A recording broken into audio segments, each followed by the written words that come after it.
জানেন না এই শহরের রাস্তা পার হওয়া ঠিক যুদ্ধের মতন। আসলে শহরে নতুন তো।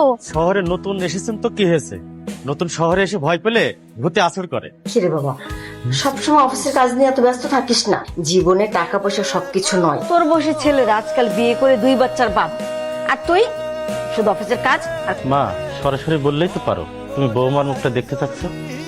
এই, আপনি আমাকে রাস্তার মেয়ে বললেন কেন? বাবা ইংলিশ, গ্রামের মেয়েটা তাহলে স্মার্ট হয়েছে। হ্যাঁ, স্মার্ট হবার জন্যই তো ঢাকায় আসছি। তো কি ব্যাপার, আজকেও কি কাউকে বাঁচিয়ে হিরোগিরি দেখাতে আসছেন নাকি? আমি হিরো নাকি যে হিরোগিরি দেখাবো?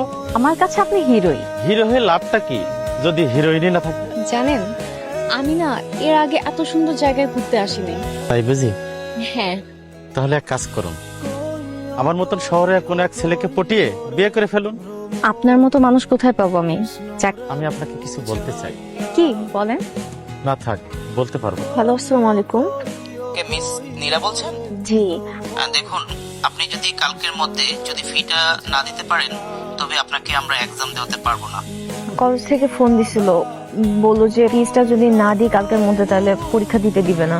আচ্ছা টেনশন করিস না, একটা ব্যবস্থা হবে। কাঁদছো কেন মা, কি হয়েছে? কি আবার হবে? আমার তো কিছু হয়নি, যা হবার তোর হয়েছে। তুই বিয়ে করবি না? মা কি থেকে কি যে বলো তুমি, বিয়ে করবো। তাহলে মেয়ে দেখি বাবা।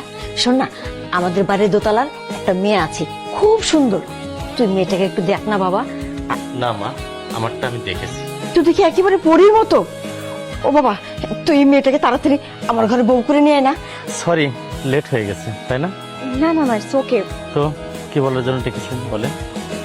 আসলে কথাটা যে কিভাবে বলবো আপনাকে বুঝতে পারছি না। আপনি না বললেও না, আমি বুঝতে পেরেছি। কি বুঝতে পেরেছেন? ওইটাই যে আমি সেদিন বলতে পারিনি।